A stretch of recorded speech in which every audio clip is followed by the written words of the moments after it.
You can receive monies from your family and friends in UK, Europe, USA, Canada, Switzerland, and the rest of the world with our safe, secure, fast, and convenient service that offers you the largest selection of payout locations in the Gambia.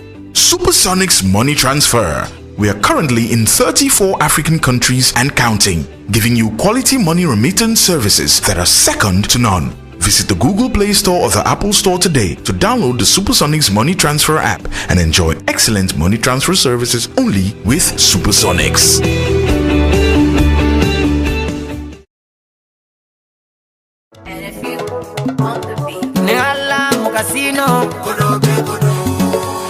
Gamsobis in focus with Kalilu Banjang every Saturday from 8 to 10 p.m.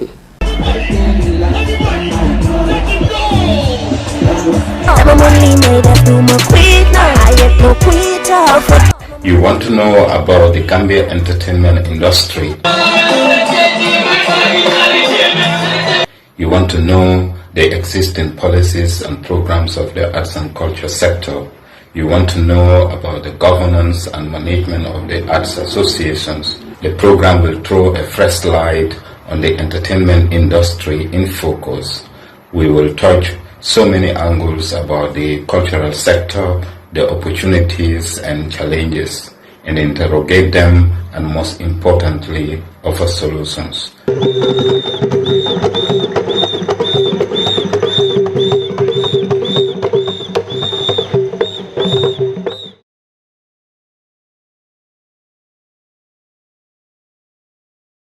It's a bit sunny day today in the Gambia, of course, but you know, like the wind, it's so cool, you know, fresh breeze. I guess, you know, this is, you know, the area is coastal area closer to Tanja and Brufut, of course. So, welcome to Gambian Talents TV. This is Semester Avenue, and today we are hanging out with Lamin Sawane all the way from Seattle. So if you want to know who Lamin Sawane is, what he does, everything related to him, so please watch out for this special edition of our Semester Avenue. Comme nga fale ñame rek semester avenue lon dron bi mol nata pour nimme finti wala Lamin Sawane ti fondin ko lo meyan ko machallah la hajo lo mbake la be do ko la pour ka banko samba pour ka fanka banko samba anu nala fa kujuma fan lo jumalo Lamin Sawane ti aka muneki yabe mun do ko la America banko kan so albabe lon na mola ni edition semester avenue lon dron Gambian Talents TV an albade malo rek Yusuf ntala bale mayko ko mabi so na camera lady bi jena Adama ngay na fana foro. So we're gonna get inside. Isaje pour mole Lamin Sawane je. Ngakole actually, so it's like mulba jela jena janala bitiko to Nema Enterprise. So let's get inside and start the program.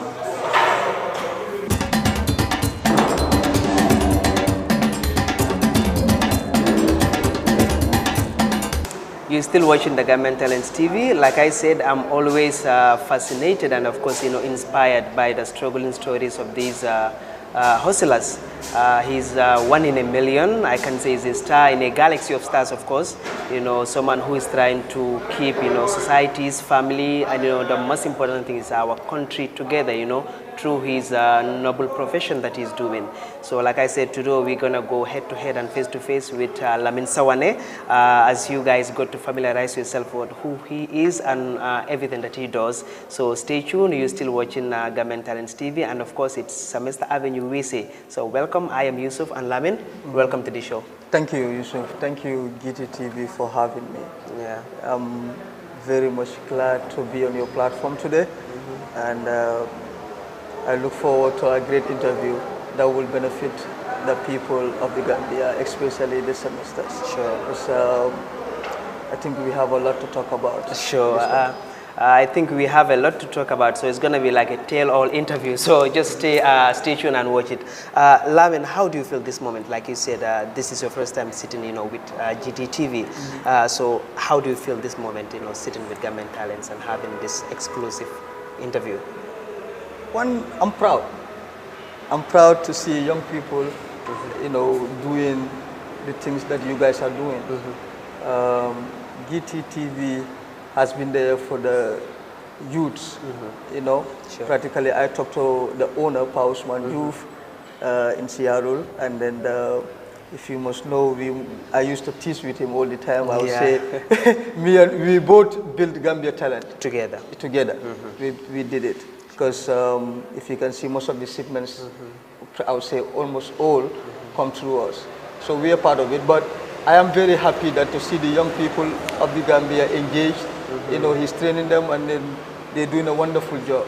This is awesome. I'm proud. That's what I would say. I'm very proud. Talking about, being proud, of course, proudness. We've just celebrated International Women's Day. So I don't know, how did you celebrate that day, or who are some of the prominent, women that you would like to celebrate, or you've already celebrated? Oh, I say, women in this country, I give them, they work so hard. Sure. They work very, very hard. Most of the families here, I would say that, practically, dependent on the woman to build the house. So they are very important and vital part of the society. There's great women that I wanted to, that they inspire me, the people that inspire me, and some of them are my mentors. And, and these are women, they are my mentors, and, so we'll say whatever a woman can do, a man can do, a woman can do. We have to work together, hand in hand. That's what I believe. And then I celebrated, first of all, I celebrated my mom. We're back here in the Gambia, and then my wife, my beautiful wife, Dr. Mariama Sawane. She is currently in the US. Oh, okay. And then my mentors like Ajira Musise of Nemajula Finance. These are people we celebrate. But all what I can say is we celebrate every woman in this country. Okay. Then talking about celebrating and of course, greatness, today we reflect on the legacy of one of our young, hard-working, women of Gambian Talents TV, which is who is Ida Kebe. She's today is her birthday, of course. So Ida, we're wishing you a very happy birthday, and of course, many, many, many more to come. She's our deputy country coordinator, of course, and our senior reporter. Ida has been mentoring, young girls and young boys together. I came together with her, back in 2018, but ever since, we always have a good rapport. So Ida, I know you already divorced and you want to come back, but of course, it's not possible, but I still celebrate you, of course, and I'm really, really, really proud of you. So I am praying for Allah subhanahu wa ta'ala for guidance, peace and everything that you ever desired for. And of course, a good, handsome looking husband like me, because that I'm more handsome than your husband, right? I don't think the husband will agree with Obviously. that, but happy birthday to Ida. Yeah, exactly. Happy birthday, and we celebrate you, of course. So recently, just 2 weeks ago, flight nata kabonang Germany. Migrants will be deport na. If you are probably part of the people who stayed in diaspora, so all the struggle people go through. So with everything that their story, I mean back home in the Gambia, la family, like they have to sell their treasures, lands, and other valuable assets just to see that you make it to the promised land. So Enaji, at the end of the day, it's unfortunate you bundled up, back in the country. What's your take on that? Or let me ask you, because you are in diaspora, right? Are you also part of? How did you go to America? Is it through back way? Or? Yes, not through the back way. But I did go through the back way and then came back to this country. Oh, but really? So, yes, really. I came from a humble beginning myself. We were not that too much fortunate, and my parents were not well off or whatever. So once I finished school at the time, so this is my background. I'm gonna tell you everything that goes into it and the backway issue, and all I can tell these semesters that are back, the deportees and whatever, that they need to really be strong, and they need to work hard. They don't have to get confused or whatnot. There's opportunity everywhere. There's opportunity here in the Gambia, and if you fail, they said once you fail one, you have to try again. You have to get up and try again. And there's no bad in trying. Myself, I was, I went through the back way at some point in my life. from a humble beginning. Like, As I said, I was born wait. here. I know, like going through back way, it can have like different inspiration. Some people have been inspired by the community, by the peers, like what you say around. But even some people are influenced by their own family. That so how did you went? Is it mole influence or is it family level for? Yeah. So this is my story. I went to Bundung Primary School, then I went to Sukuta Ginio, then high school. I went to Gambia High School. So from high school, we graduated in 2006, and then at some point it was difficult to get a job or further your education. You understand? At the time, because my family couldn't afford it, even to take me to the university or whatnot. So I decided to go to the back way. Spend about 40 days in Mauritania. We couldn't succeed. We came back to the country, and then I came back to the country after 40 days, and then went to Gambia College, to do HTC there. At some point after 1 year, I realized that this is not something I wanted to do, because I was more passionate about business side of the things. Then I said I have to go to Management Development Institute, MDI. Okay. But at the time, I don't know how it was going to be paid, because I do not have money and my family don't have money to pay for it at the time. And thank God I met with somebody. That's why I say I come from a humble beginning. I was helped by a Gambian that has never met me. He has never met me. He doesn't know me from nowhere. It's called Dr. Malik Samba. I came to him, because we used to, when back in high school days, we used to stand in the street, going back and forward from Serekunda to Banjul, the Nyan leaf. You understand? Yeah, I know. One day he took us. It went through. He took us one day, and then it's like, out of the blue, if you guys need sponsorship, let us know after high school. And that's after I went to him, and this guy paid MDI for me from nowhere. From nowhere. I couldn't believe it. That must be a whole lot of money. Wallahi, I couldn't believe it. I still paid forward. I myself still, do charity work for the people, because I was helped practically by somebody that doesn't know me from nowhere, and that was the stepping stone to where I am today. Because I went to MDI, did up to my advanced diploma in business management and administration, and then at some point I went to the United States. I was able to get a visa to go and study in the United States. How did you go to the United States? How did I get to the United States? After I completed... So that you applied school or... Yes, I applied school. I said through school, and that's what I was saying. Okay, so you got admission. I get admission, and I was lucky enough to be admitted, to go to the United States. But lucky enough, like you said, I think it sounds good, because we've seen a lot of people, apply in school, but to go to make through that visa process. Yes, that's a headache, to be honest, because I believe it's just luck, because at that point I was able to get access to be able to get a visa and then travel to the United States. And after that, the struggle didn't end there, because I wasn't able to go to school because it was too much expensive for me, too much as an international student, So I was in the country like that, and then at some point... So is it that you went through scholarship? No, I did not go through scholarship. Okay, self-funded. Self-funded.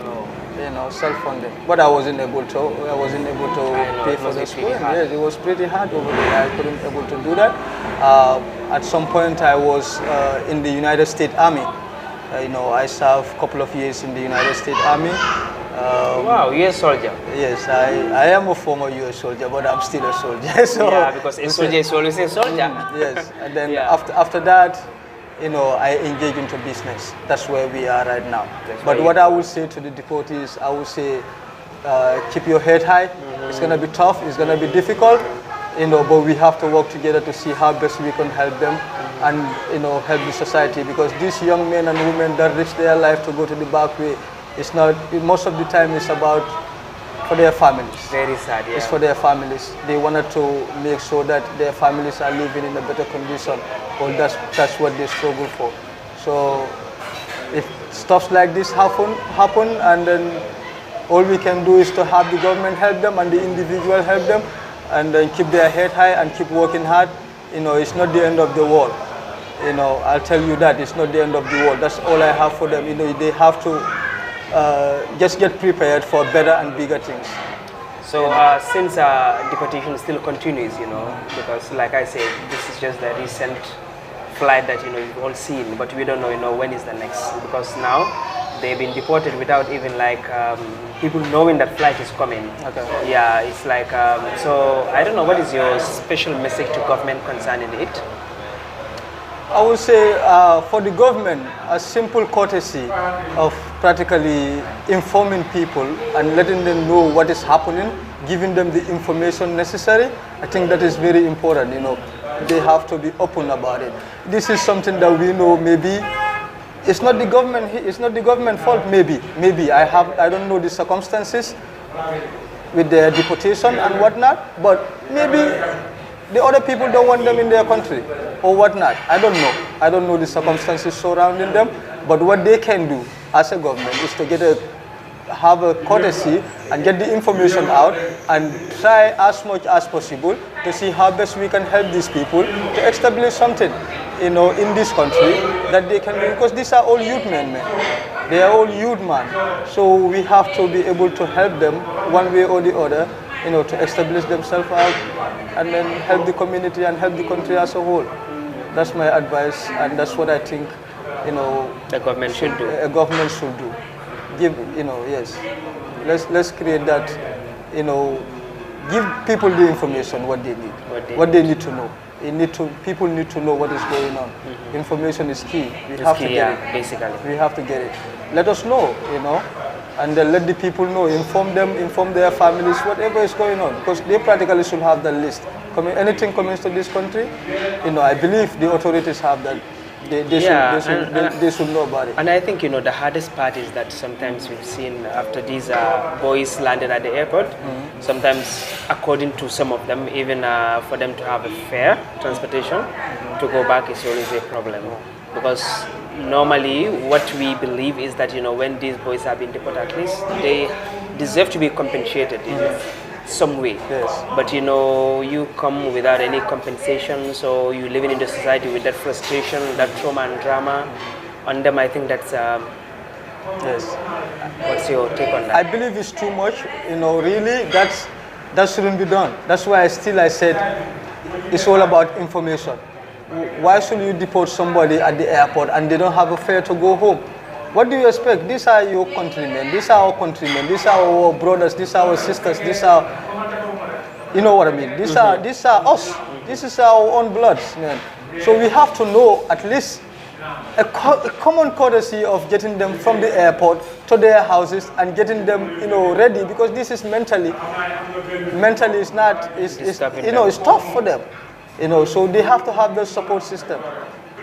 What you talk about, I'm not aware of it, but I think if that is really what is happening, we should definitely look into ourselves and see how best we can help these people, get back to society, and then, they could contribute. Some of these people could be who knows what they're going to be, so we should never ever, and society as a whole, I would say, don't ever look down on them. People should not ever look down on these people. And I think, sometimes the society too, like, society we have a role to play. We have a Let's say, like, he or she's been deported, they don't get all the financial support, the emotional, psychological support, So, like, instead of helping them to go through to maybe like therapy, something like that, they've been, like, teased and mocked. So that's very unfortunate. That should not happen in this country, man. That should not happen anywhere in humanity. These are people that, they know dance and dollar, maybe some of them, because of they don't have papers or something, maybe they deport them back to the country. Again, they should be welcome in their country. This is their land. This is where they have papers. Will somebody else deport them from here? No. Well, we should have that common courtesy between us, society itself, Nobody different feeling, So many people go mad, so many people are losing their minds. It's alarming, and sometimes really I think, they don't just need financial support. It's sometimes not just like finances. They need the mental support. That's as what well. I'm saying. Because it's the mental support. You might just give them finance, but are they stable? No. You don't know about that. That's what I'm saying. That's what I'm saying. So that we need to work together on that. The right authorities need to work on that. And maybe, as I said before, the diaspora need to work in. These are our own people, man. We have to come in. We have to help develop this country. Nobody else is going to come outside and develop this for us. It's not going to happen. If you think it's going to happen, you're joking. Most of them will come and exploit it. Some will come and exploit it. Some might be there. But to develop this country, it has to be collective responsibility for all of us to join hands and do it. And I believe the diaspora have that capability and the capacity to help, really help propel this country to go. So Lamin, coming back to our program, I know this is a holiday, it's Semester Avenue, of course. Yes. So probably, maybe this isn't the holiday that you imagined, you know, considering all the lockdown, the restriction, you know, the pandemic itself. Yes. How do you feel? I'm always excited to come to this country. I usually come very often because I have businesses here and I have family here. I try to come very often, but this time around was a different. It's different in a way that because we are in the global pandemic, and then there is so many things going on around the world that are affecting everybody possible. You know, people are suffering. But I'm glad to be in the Gambia. I'm happy to be here, and then you know, I'm looking forward to staying more. And when did you land? I landed here about a month ago, so on the 6th. Okay. Yes, I came here on the 6th of last month. Okay. Okay. So I'm still here. You're still here. I'm And still when did you last long visit the Gambia? When did I last Because you visited? said you often visit the country. I often visit, but for the past year, I haven't come because due to circumstances beyond my control. Okay. But usually, I come to this country every year. Oh, okay. Sometimes it's twice a year. Okay. But I'm here this time. Yeah. So how was the special moment of, you know, that welcoming, because, you know, you just landed at the airport, you know, families expect, oh, Bilo Lamin Kana. So everyone is excited, Yes. you know, Dinul be content and everyone. So how was that special moment of, you know, reunion from the airport to your home? Yes. So practically, I came through Dakar. Oh, okay, you I came came through through Dakar. because I came with my daughter. Okay. So coming through here, it might be too long. So Too we long, decided of course. to came through Dakar. Oh, okay. You know, and then we came over to the country. But that must be very hectic, you know, It's landing hectic. in Dakar, you know, taking vehicle and, you know, coming back, you know, via Bara. So it must But, it's really hectic. Yeah. But sometimes you have to do what you have to do. I don't like it. I really like to be in the Gambia, to land in the Gambia. But due to circumstances, as I said, I came with my daughter. It's usually 16 hours just here. Okay. But if I take the other way around, it's going to take us a long take time. And she's a small girl, and so I did not want to take that long route. I decided to come. So how is the way, you know, from Dakar to Gambia? I mean, because, you know, we've been hearing a lot of, you know, crazy stories that, you know, your encounters with the police, especially, you know, if you are semester, you know, Malong. So, you know, we all know maybe like pay this, you know, they know that, you know, you come from diaspora or Europe or America probably. So maybe, how was the encounter like with the securities? I'm going to tell the truth. I'm going to say what I see, what happens to me, my own experiences. Usually when I came to Dakar, I come through Dakar a couple of times. You know, this is not the first time. Okay. Last time before I came through Gambia, but sometimes it just depends on the situation. Sure. Yes, so but every time I come through Dakar, to be honest with you, at the airport, you don't have any problem. They don't even search your bag. They don't, yes. They don't search your bag? They don't search your bag. They have never searched my bag, and I traveled through Dakar almost 3 or 4 times. Okay. They've never searched my bag. They go through the machine, and then they give it to you. They don't even open it maybe they to don't go even through? open it to go through it. They don't. To me, I have traveled through there 3 times. My bag, the way I pick it, I come and put it in the machine, and I carry it, I go Okay. out. I So keep even it your because personal bag? even my personal bag Like it has open, how never many- been opened by an immigration officer. And they don't question as well, like how many phones you have in your bag, the gadgets, and I haven't experienced that. Okay. To be honest. how would you compare that to Gambia? Because, you know, if, in the Gambia, we had a lot of, you know, semesters complaining that, you know, so sometimes, like, you know, the push and pull is just too much. How would you compare that? This is coming from my own experience. This happens to me myself. Couple of times. Whenever I come through Gambia. To be honest, the immigration, they always is a problem at the airport. that is a problem. It needs to be fixed because they will X your bag and then take it there to the small room and then search your bag. Obviously. Search your bag, okay? These are belongings. These are usually gifts that we bring for people, like cell phone. If they see a 2-3 cell phone, they like, you have to pay. You have to pay this amount of money, this amount of money. So that's a problem. Why do you think the search? I mean, you know, if you can escape from Senegal, you know, without searching, why in the Gambia? What is the difference? I really honestly don't know why they are searching, and what they are searching for. But I believe, you know, if somebody brings 2-3 cell phones for his family, it shouldn't be a problem for somebody to pay for that in the airport. That's my belief. I don't know why they are doing that. I know the last time I traveled with my mom, she has a problem there. She paid some amount of money and she was very angry. And this is a woman that usually is not that angry. She was very, very, very angry. She told me, I came through Dakar at that time and she missed her flight. She came through Gambia. I went and picked her up at the airport. Okay. So is it an act of policy, airport policy, or is it an act of bribery? Corruption? How would you call it? That day, they took about $100 from her. They took $100. Which is like 5,000. That's like $5,000. I was outside, they took that inside. When she came out, she told me she was so mad. And that's your mom? That's my mom. Elderly mom. This is an elderly person who is not even working. She is there to help my sister, you know, babysit and other things. You know, help me babysit, but they took that from her.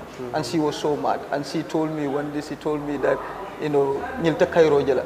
In Mandinka, like, you know what I mean? That's very unfortunate. That's very fortunate, but obviously. you know, because somebody, you cannot just take money from people for no reason because they bring a cell phone to the country. So, and that was the thing. I think it's a big problem, and like seriously, we need to address that as a nation. You know, I mean, but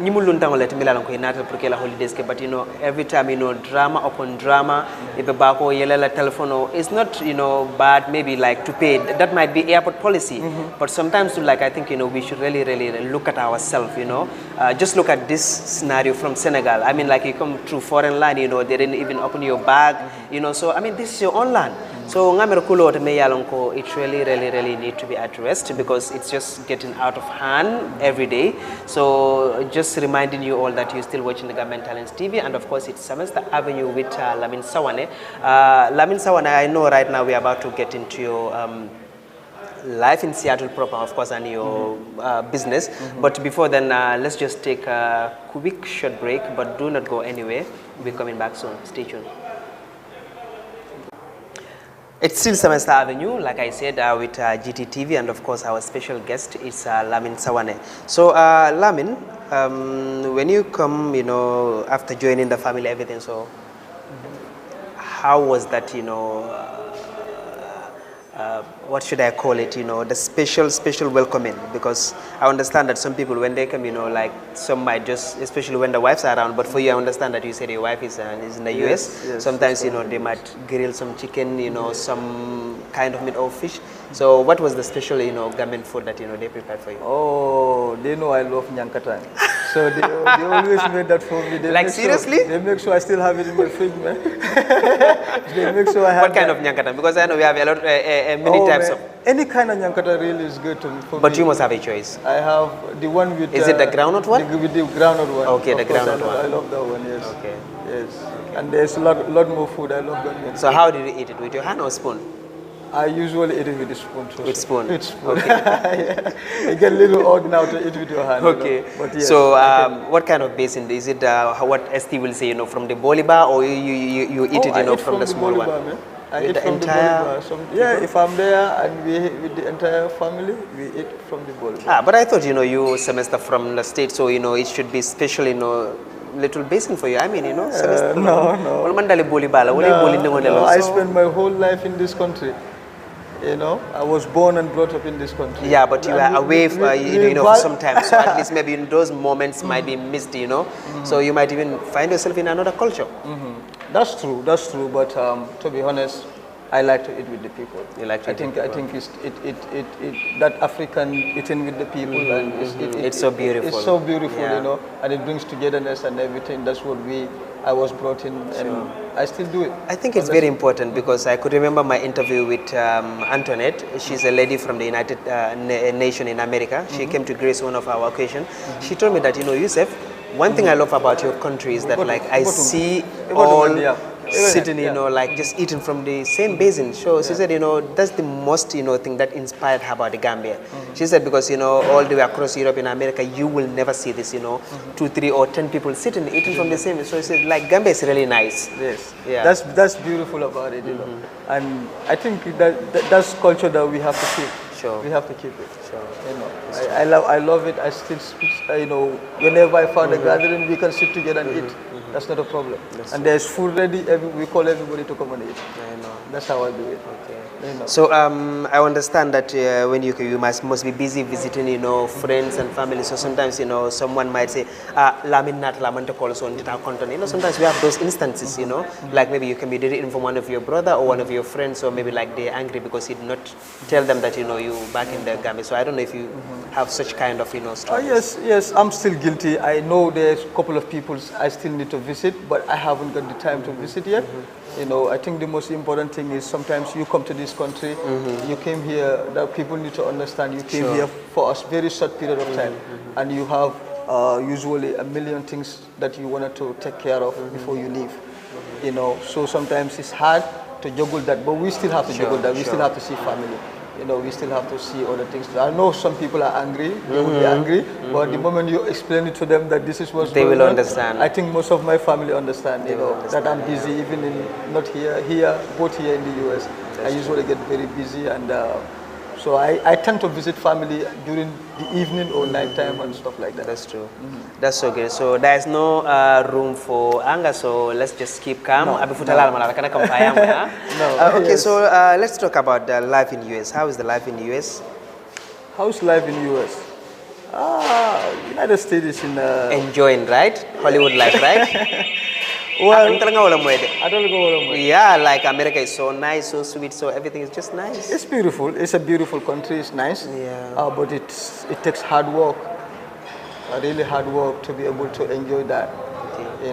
And what we tend to see in the TV or what they tell you sometimes is quite a scenario of what is there. We are in there. We thank God we get the opportunity. Because it's a land of opportunity, sure. But it's not like, Gambia too is not a land of opportunity. That's true. There's opportunity everywhere. So which state are you, to be specific?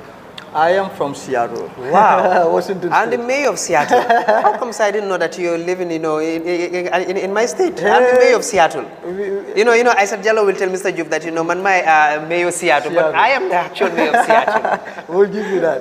Yes, we are in Seattle. So how are Gambians living in Seattle? How are Gambians? Oh, we have so many living in Seattle, actually too many Gambians. And some of them are doing very well. Very well. But they work hard, really, it's too much hard work. But with the pandemic, a lot of things change. Sure. In the West, some people lose their jobs. So we are lucky and fortunate enough to be able to work. Because I also like, just to tell you a scenario, we have a moving business in the United States. We have a moving company there and a shipping company here. Sure. So due to the pandemic, people are not moving. So a lot of people lose their jobs, and not just that sector, but a lot of other sectors. So, but yeah, I think it's all right to be in the United States, and I think life over there with It's other cool. people is cool. Yeah. Wow. I would say it's cool. I can't wait to be at the United States very soon, But because I also want to enjoy the Hollywood life. I tell you, it's a lot of work. Yeah. Yes. No worry, I will work. Of course I will work, because my boss is there and he's very hardworking. Yes, I'm gonna work as well. He's very hardworking. Okay. So let's talk about, because we know that you do a couple of things, like you dealing with container shipping and of course money transfer. But maybe let's talk about the container business. How is it? How is it? Like shipping containers. taking people's food, like shipping the whole process. Well, it's tedious. I'll say that it's hard. It requires a lot of manpower, and it's somehow technical. So shipping containers is not an easy job, but we have to do it. It has to be Why? done because there are so many people that depends on it. That's what I tell people. There's so many people that depends on it. For instance, today, GTTV, what we're doing for you guys, and there's a lot more other businesses that we are doing this for. We're shipping your stuffs in the country. Sure. That way you guys can be able to work. And there's a lot of supermarkets in this country that we supply, not supply, but you know, they practically get their goods from us. And other businesses, there are houses that are building, people are bringing their stuff from the United States, other things. So I think it's very vital for the society. If you come here, just not that, there's so many people also helping families and helping kids, charities, organizations. We bring all kind of stuff, hospital materials for the hospitals. Okay. You know, organizations bringing hospital materials, all that, everything comes through here. So I think it's vital. I don't take it lightly. I think it's a big responsibility, and it requires a lot of work, but it's something that we have to keep pushing and doing. Okay.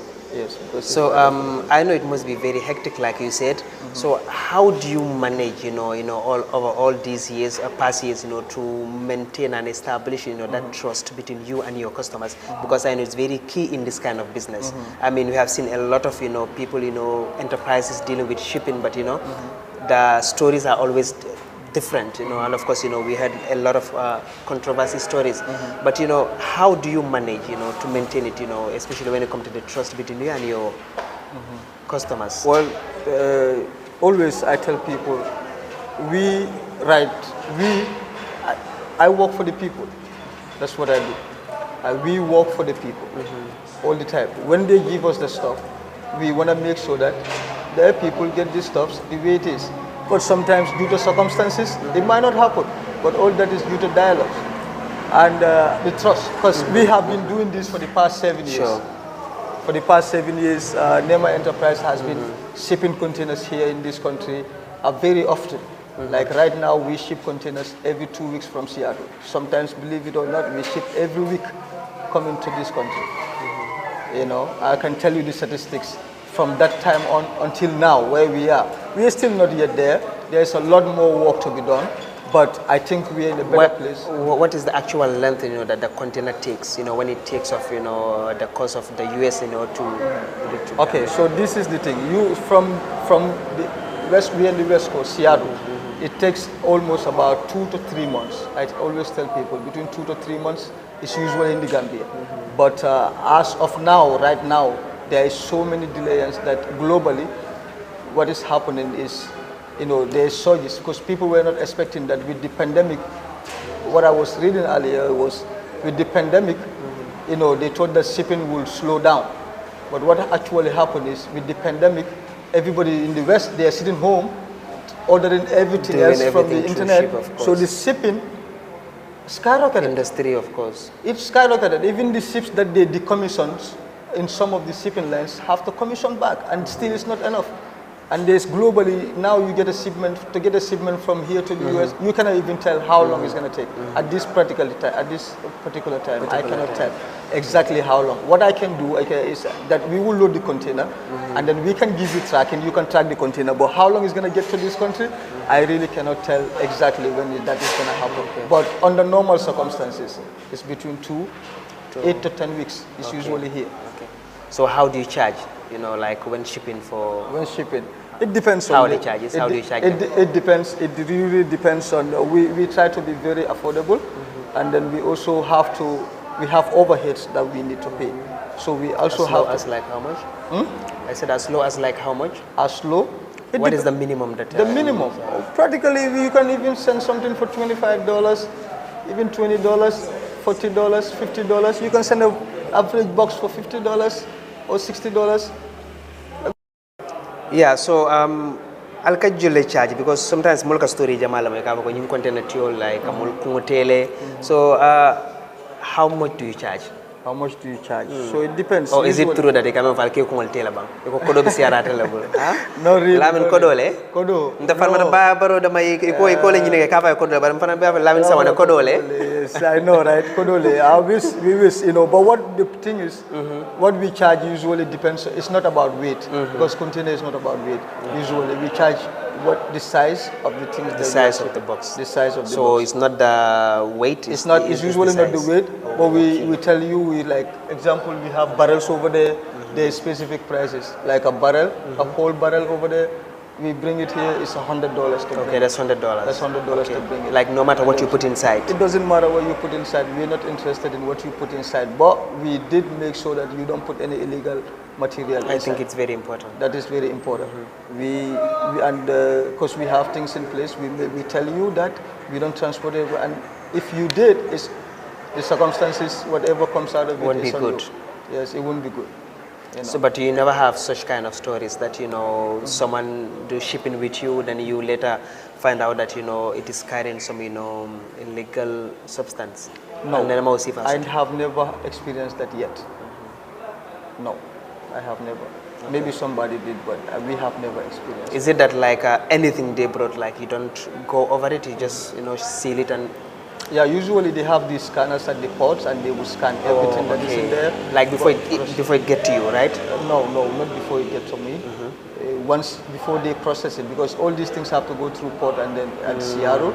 Okay. Once we load it, they go through it, they will scan it and everything, and then if everything is right, you go do the, once they put it in, you can go do the paperwork for the vehicles, if there's vehicles inside, and then you can, you're able to transport it. So once the ship has, arrived at the coast of the Gambia, what are the procedures involved, for you to have your container out? Because I know there are so many tricky, long process here and around there. Yes, definitely it's a lot. It's a lot of process going in over there.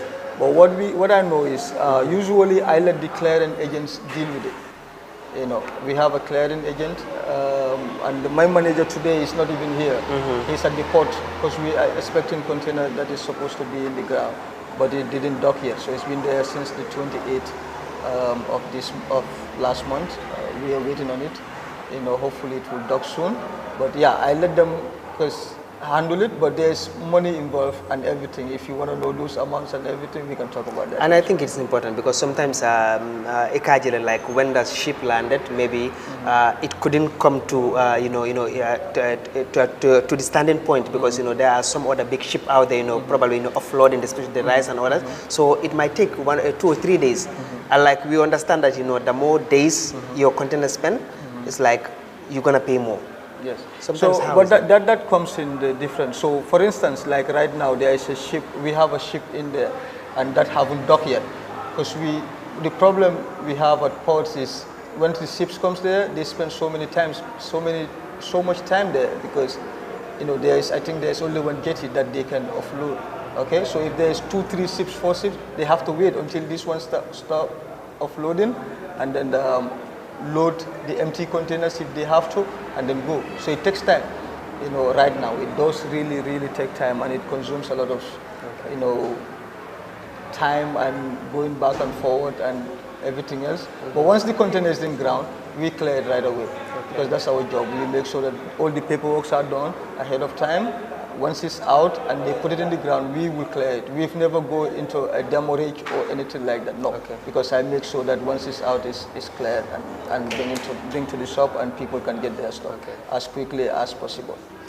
Sometimes too, people do say, container loads will sometimes do deal with the port authorities, to bribe them. If you're supposed to get your container, let's say in 2 days, you can just get, within 24 hours. You just bribe them with a lot of money. So, like you just container will, instead of number 2, it will just come like straight number 1. You just get it and you go free.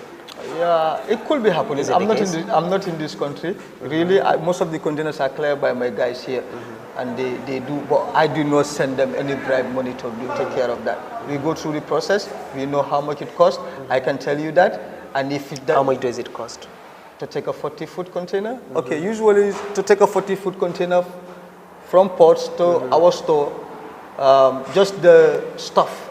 If there's cash there, that's different. If just the stuff, it's usually, we expenditure almost $80,000 Gambian dollars per container. For this stuff, but it includes transportation and everything until, like from the ports to here, with all the paperwork. To this place here. Okay. We spend about $80,000. Okay. So it's like you're gonna pay everything to them, and they will transport your container. Yes, so what we do is we have an agent. Oh, okay. Like I said, we let him do all the paperwork and whatever is necessary, and then my guys will be there to make sure that when the container is open, if they need to inspect it, they're right there to make sure that all those is done, and then bring it back to the store so that people can get their stuff. You know, yes. So how about your warehouse? Your warehouse? Here, like, I don't understand your question. Like, for instance, if once they get here? Once they get you into your warehouse. Once they get to the, we already have a system in place whereby they will just go into the system and know what's your name, put your name in there, and then the other person's They just come and... They just can come. Yeah, we call each and every customer. And I let them know also the moment the container gets But that here, must be very long list. Oh. I wonder how many credit you'll be buying to call them. Usually to call them, but we still have to buy credit. But in the US, I usually let them know in a group, hey, your container is here. Okay, it's like you open group chat for them. I open group chat for them. Okay. Hey, this is what is happening now. Your container is in the ground. Please tell your guys to go and collect it in the Gambia. This is our numbers. They can call. But we also make sure that's the first priority. We call each and every customer to come and get your stuff once it's paid fully and it's ready to go. Okay. Sometimes too, people will say like inside your warehouse or store, like you would call it, you would keep people's stuff there for over months and months. When they call you, it's lost, we don't see it. So all those dramas. Yeah, because this is a container business, right? It's not easy. It's shipping. Every shipping line you see, every shipper you see, there are sometimes damages. There is consequences sometimes. People's stuff might get stolen. That's possible. But very rarely we have that in here in Nema Enterprise. So we put mechanic in place. It does happen. I will not say it has never happened. So in case of damage or lost, do you compensate them all? I usually do. I talk, because that all depends. So it's part of the agreement? It's part of the agreement. Okay. Usually, I tell you, if your stuff get lost, there's too many things. Most of the things, TVs got broken during transportation.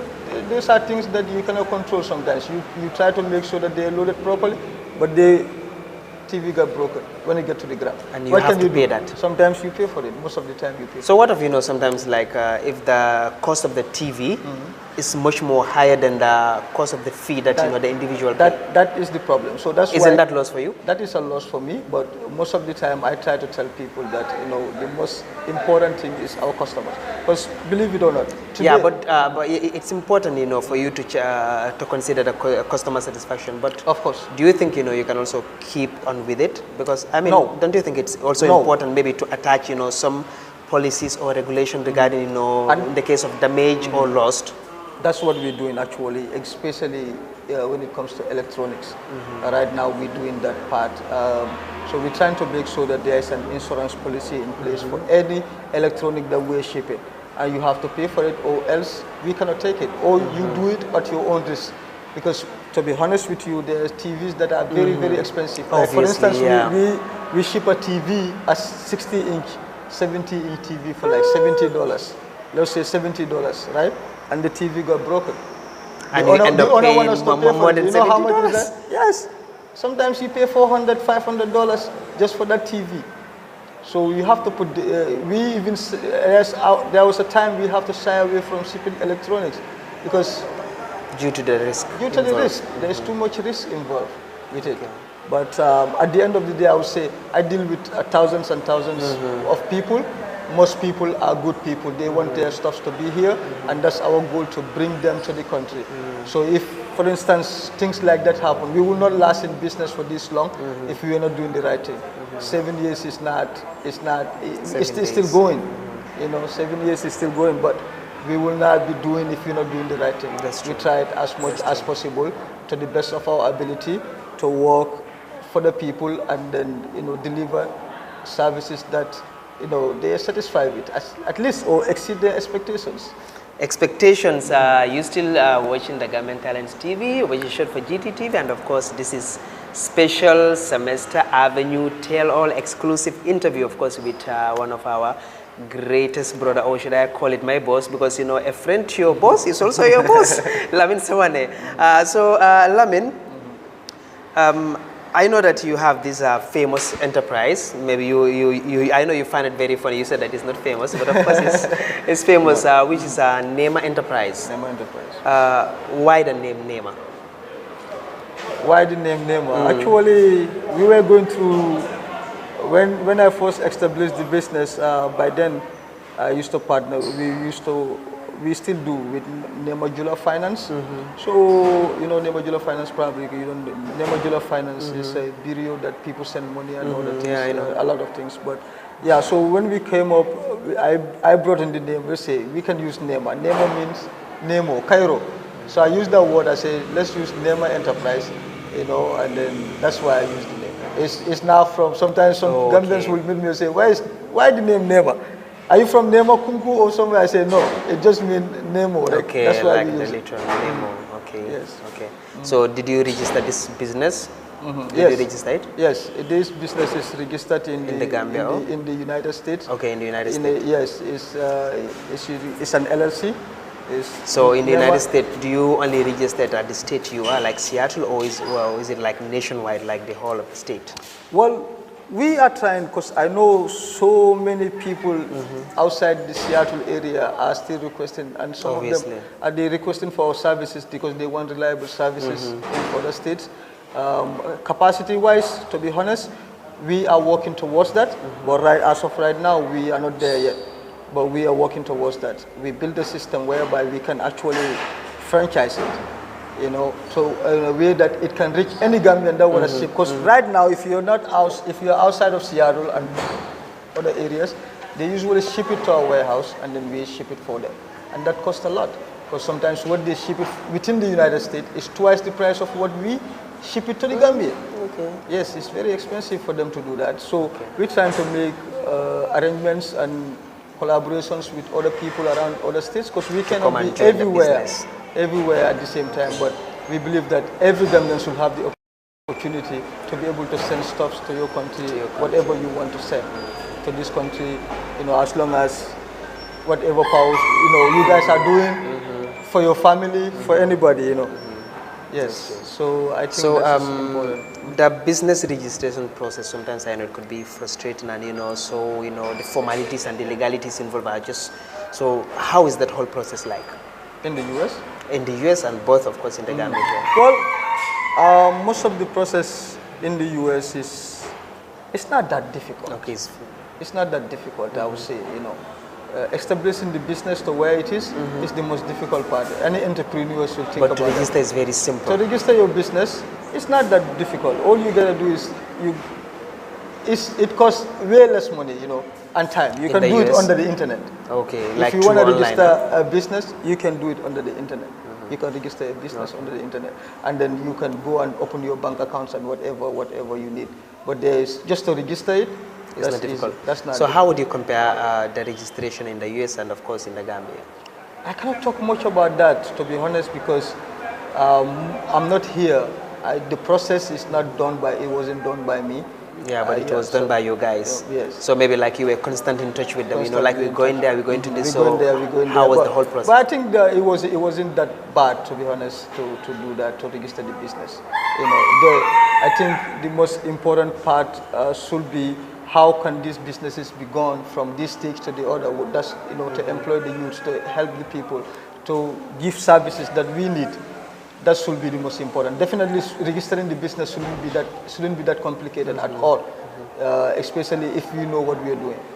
You know, if it is not natural resources or other things that are vital, too vital, maybe too vital, but registering a store, it shouldn't be that difficult. It's not being difficult. It shouldn't be that difficult. So, aside from this container business, do you do any other business? Yes. I concentrate on that. I told you earlier that we do movings in Seattle. Yeah, we have a moving service. It's under Nema Enterprise, the same Nema Enterprise. You do container business. We do containers. You do a movie business, like you said. Movings, like if people want to move from one place to the other. We have a vehicle. We have trucks. We have to help them transport them and their goods. To transport them from one place, from one house to the other. I can see you are a jack of all trades. You do no, but everything. it's all along the same line of business practically. Yeah. Okay. That's nice. Yes, but yeah, that's So what- I think that's But there's quite a lot more coming here in the Gambia. In the we are Gambia, working like- on, we are working on like? right now.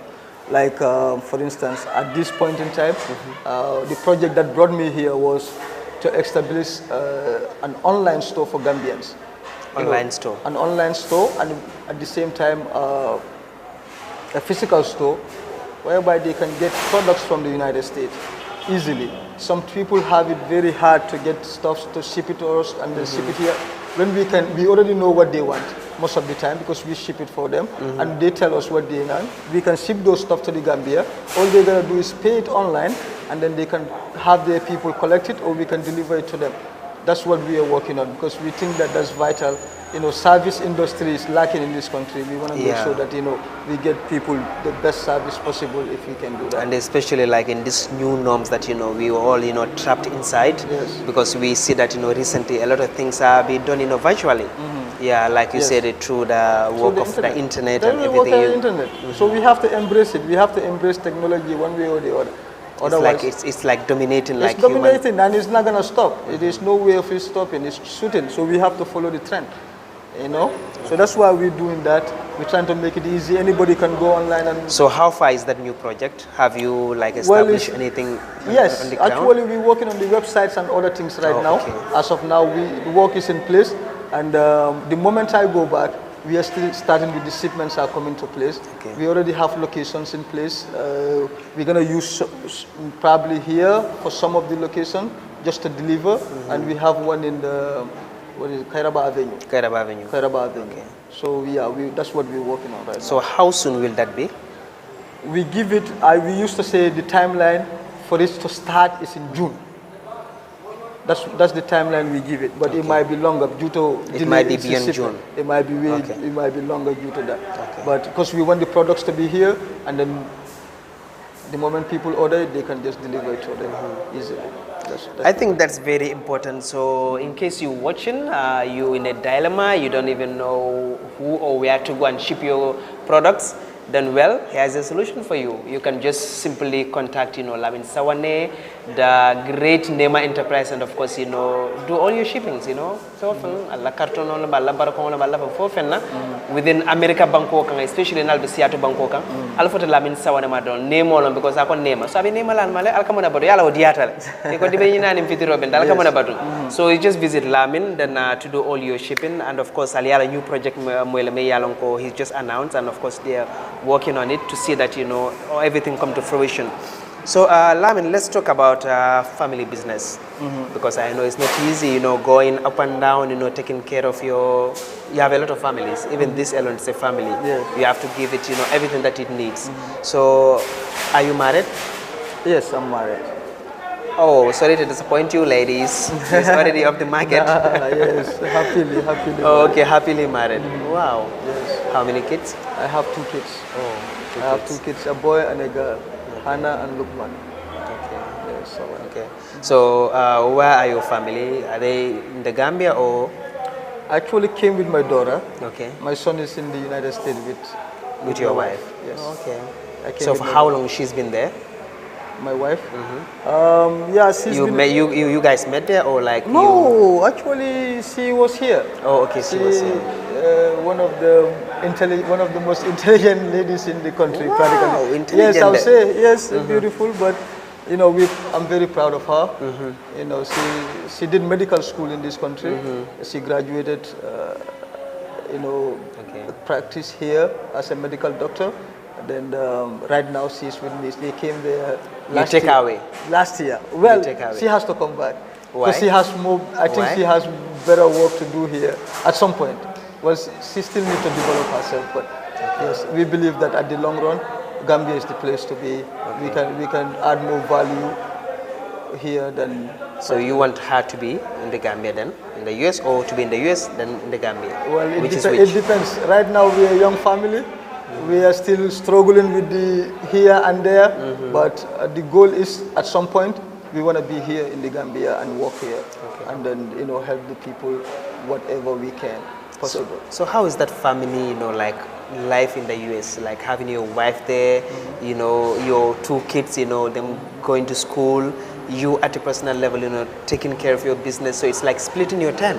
Yes. You know, like family time, you know, business time and other, you know, time.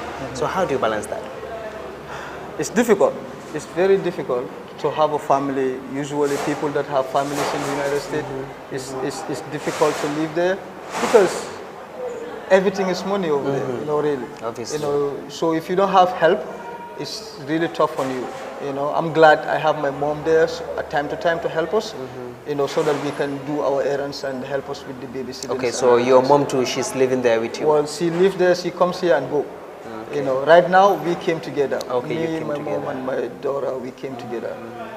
But she's gonna stay here. She usually stay up to a year and then maybe go back. In the US for a In year? here, she stays here for a Okay. year, you know, and then go there, help us for a little bit, and then come back again. Okay. You know, because she loves it in Gambia. So where do she actually enjoys? Is it Oh, stay in the sure. Gambia or being with you? She'll get nerves in America. She tell you, I want to go. She, you know, all the time. Sometimes you know, nkana mero dolje nita yala so ko nkai ndanta mama nyol wala kamuti jele boka nana. Je bukan nana. Eh. No, ku situation lo be je ba no wonde. Gambia diata mero you know America. Kodi? Yes, baba ke. Lata bola. Okay, that's beautiful. So do you guys have, because I understand that you said at some point you guys might, you know, want to move to Gambia because, you know, that's the ultimate goal. So how soon could that be? How soon will Within that be? 5 years time, the next 10 years time? Oh, Okay. So I think, first of all, I would say most semesters that I met, most people that I met in the diaspora, at some point in time, they want to come to their country. They want to come to the Gambia and live here. You know, that's what most people are working hard for. You know, but they need services to be in this country in order for them to enjoy it. To be honest, we definitely need to improve on our service delivery here. You know, but at the end of the day, every semester, you say 90% of them, they all want to come back. they all want to come back. And we want to go there. You want to go back? Yes. Okay, no problem. So Then it's like we can semester change. ko murun and partner. So which is which? Guys, we can change. Huh? You know, at some point we want to come. They want to come back. Interpret, I'm ready. Most people are. If I'm ready, I just give you my passport, you give me your passport, I just go. We Yes, can at exchange, some no point problem. we'll say, yes. Okay. Because it's all Yeah. process and timing, Sure. and everything is time. That's what I believe in. You know, but yes, that's the plan. Yeah, I'm not sure how long it's gonna take. Most likely, because But you are dealing slowly. with family, you know, and there's other things involved. So, but slowly, for sure, we will end up being in the Gambia. Maybe not 100%, because practically, I think it might be very hard for me to be in the Gambia 100%, maybe. So you said that you got 2 beautiful kids. Are you planning to expand it? Am I planning to expand it? Because some people said, Yes. like, you know, we want to have 2 kids, 3 kids, or so. No, do you want to expand, or you just my family? Yeah, we're working on that to expand our like how much? How many kids? maybe 5, 4. 4 5, or 4. 5. It 4 or depends. 5. That's a debate between me and my wife. Okay. Yes, but yeah, 4 or 5. You know, that's how many kids. Maybe if we can have that, we will thank God. Thank Alhamdulillah, you God. know. That's beautiful. Okay. So back home in the Gambia, of course, like I said at the beginning of my interview, I know probably this might not be the holiday that you imagine due to the COVID, you know, the restriction, you know, it just started, you know, Monday. Maybe you're all aware of that. So what is that thing, you know, like you don't like most about Gambia? Because, you know, every semester have their, you know, that story that, you know, they had an encounter, you know, which, you know, they don't want. So what is your story that, you know, that you don't like the most, or what had happened to you, your district, that, you know, you don't like it? Probably you would want to share it. Well, there's a lot of problems and situations that can be changed, that need to be changed in this country. Like? I would love to see that change. One, I would say, is the attitude of the people. You know, the work ethic of the people. Usually, you know, the people that you work with, or the people that you do business with. Sometimes, you know, I do not want even to talk about that here because we have a whole length of program. But Tonya, there is so many semesters, you know, that are losing so many money, so much money, so much asset in this country from people that, that just dupe them, completely dupe them, especially when it comes to land. We have to talk about this. This is a very, very important issue that I definitely want to talk about. And then, people to be mindful, because, people are losing so much. I can tell you stories, open stories. Talking about land, I think, it's very, very important, because we have seen the stories, and of course, in many occasions, Mobe Tamadula, like sending money to your people for them to secure a land for you. At the end of the day, you even find out that, there is no land for you. They will tell you that, like it's not true. We've seen, that kind of stories, not once, not twice. Do you have any experience to that, or someone close to who is having such kind of experience? Yes. Well, I personally, that's why I said we have to talk about it, because I am having that experience here in the Gambia right now. Like land issue? I'm in a land issue right now, okay. And then it consumes so much time. Like, just because you are in the land. I'm curious. I want to know about it. Is it like you bought a land? Okay. Yes, I bought a land. Yeah, maybe you can paint the picture in details for us at least. Yes, I bought a plot of land in Basori. Is it from an individual, from an estate, or from agent? This one it was from a family. Oh, okay, from an individual, right? An individual. Okay. An individual. It's a family anyway, but they sell the place. They said they own the place, and we verify and everything else. So we go there. Last year I wasn't here, and then we bought the land. How much? This land was bought for $475,000. Okay. That's approximately $10,000. Okay. It wasn't, it's bad. It's not bad, but I've seen people losing millions in that. Sure. But it shouldn't be done. So what I was saying is, we bought the land in Basori a year before I come here. So I came to the country, wanted to do development. This is a farmland, mind you. I wanted to build. Okay, you want to develop it for farm. I wanted to develop it for farm, because we're gonna go to that place, and you're gonna have to see it yourself, what we're doing there and what we wanted to do there.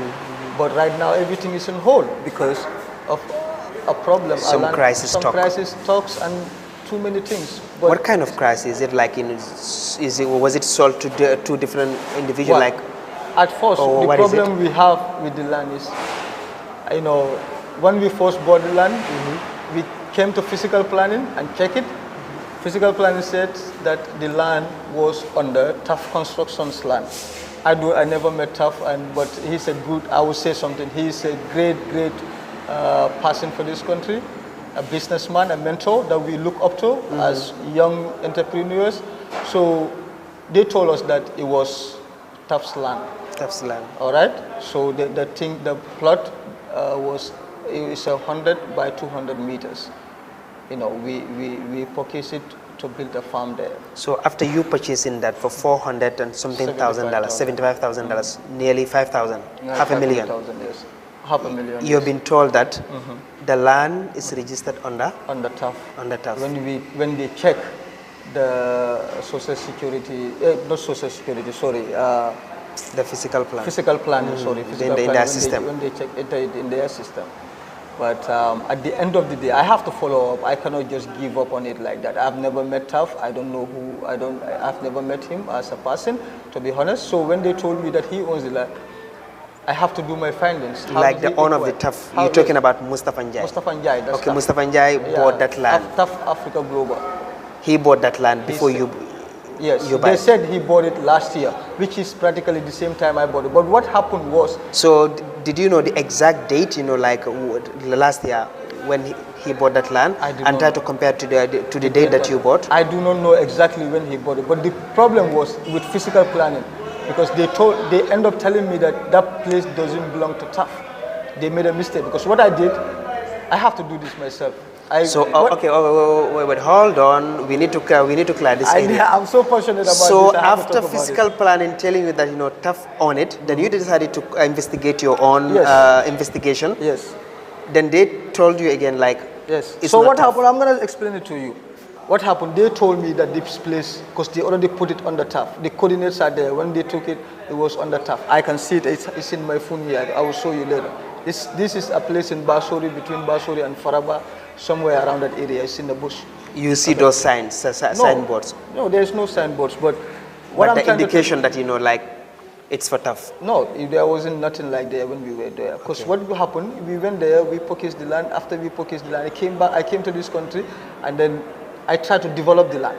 Yeah, but what I don't understand, why would they say that it's for tough, then at the end of the day, it's not for tough? Because that's what I'm telling you. There's so much problem in this country that we need to fix, man. Don't you think it could also be like a conspiracy, maybe like they're eyeing for that place?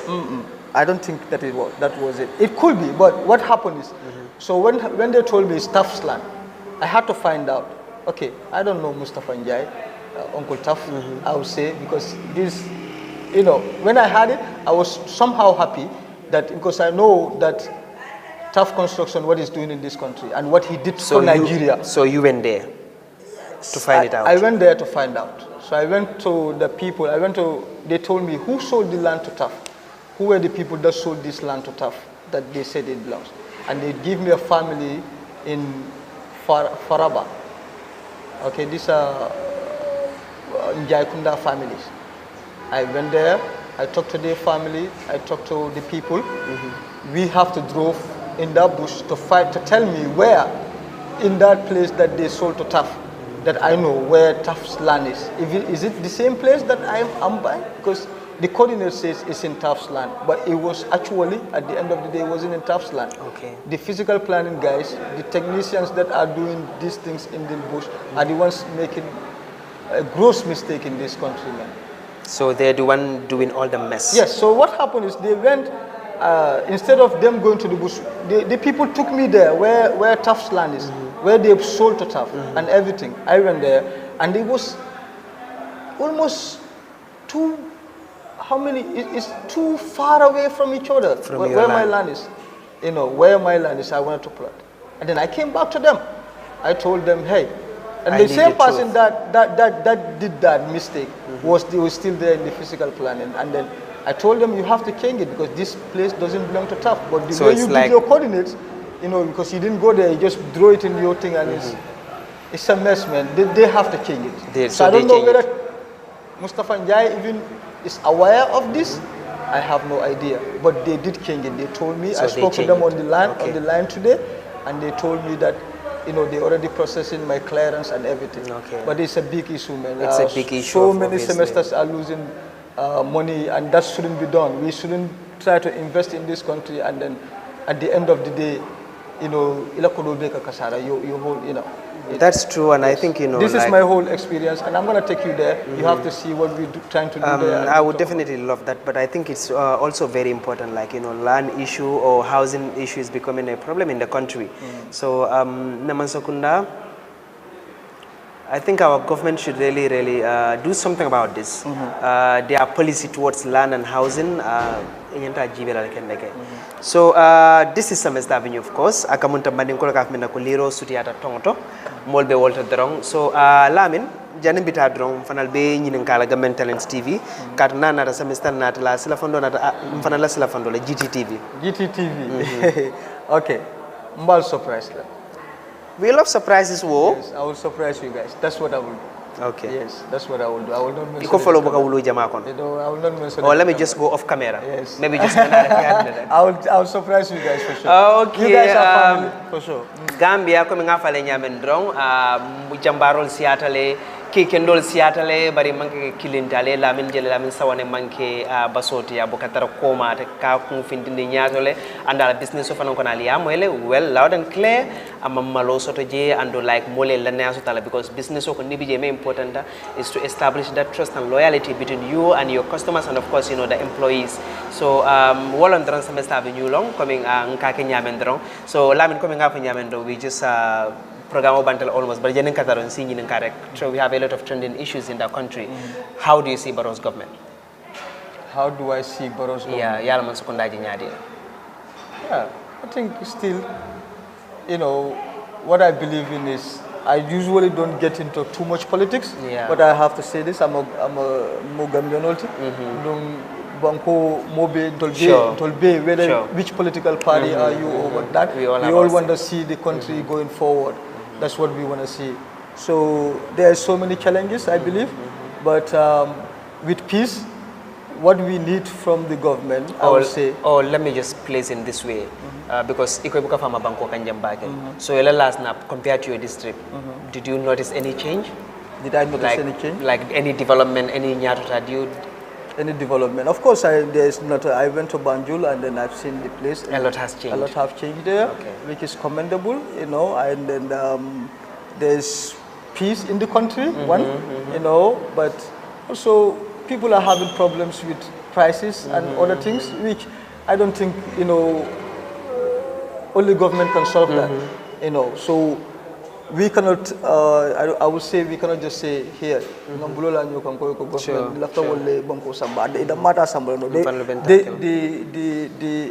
most important thing we want from the government is to create the conducive environment for entrepreneurs to succeed. Entrepreneur like a banko samba, or like a, believe me or not, or like a employment okay, or like a business all operate no, like a molju, like a cool cable, usually employed.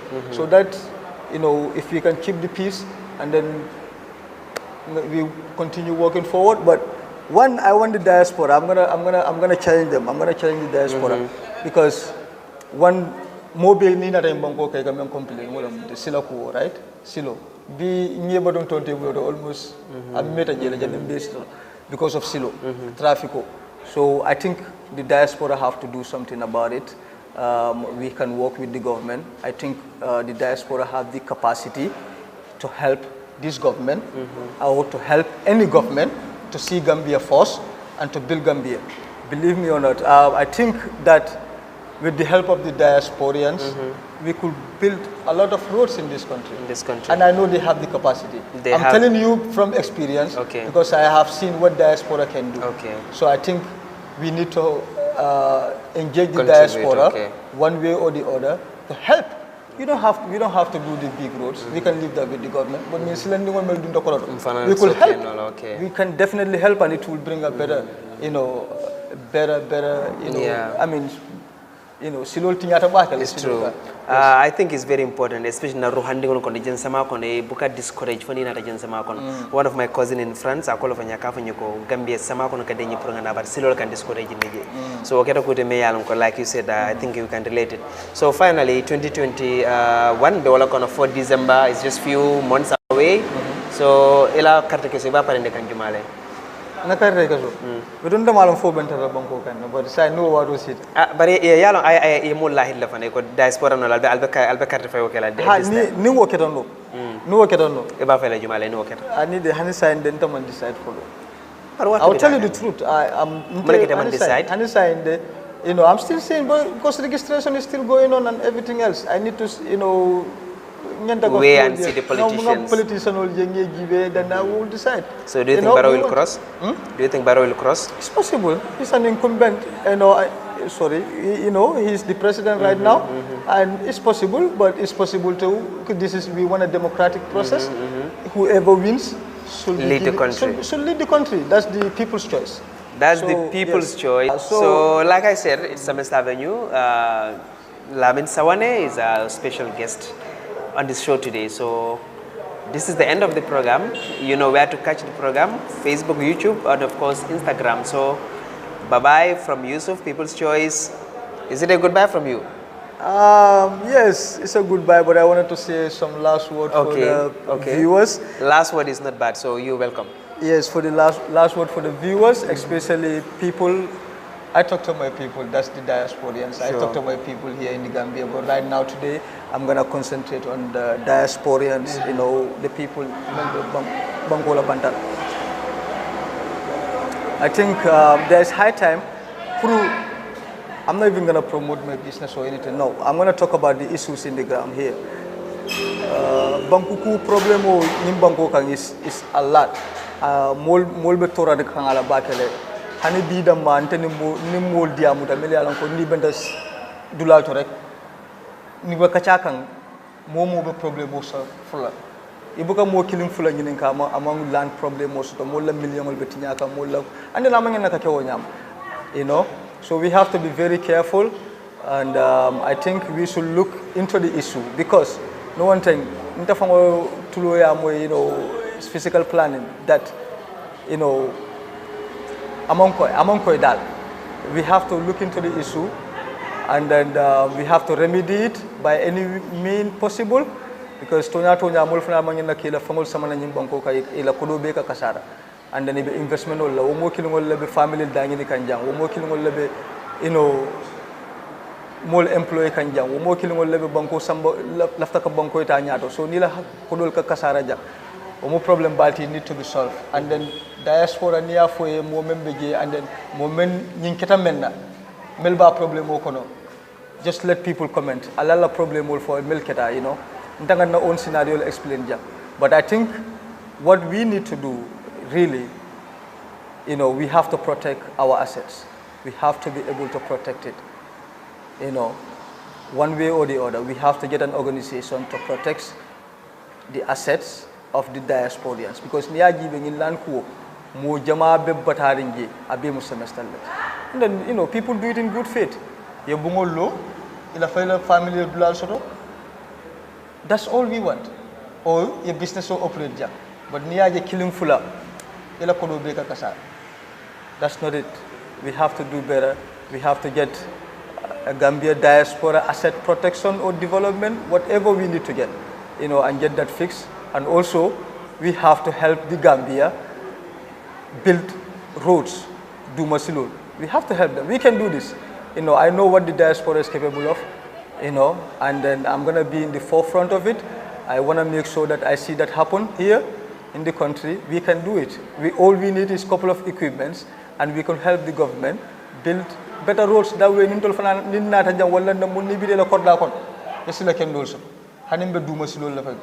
that's a passionate something that I want the diaspora to engage in, and then after, more it came in place.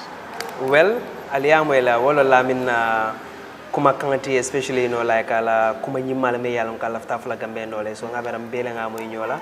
So kuma fana na famenti, not just okay kari kuma kendol fanga buloko saya. No, I think it's beyond that, like it's not just enough to survive, right? We have to thrive, but we have to be happy as well. The commitment, it's also important. So nga message moile, but the next thing I think is the implementation. So I just wish and hope we all can implement this beautiful, candid message from Lamin Sawane. So like I said, thanks for joining us today. So Lamin, yes, thank you so much. Thank you, Yusuf, for having me. Bye-bye. Bye.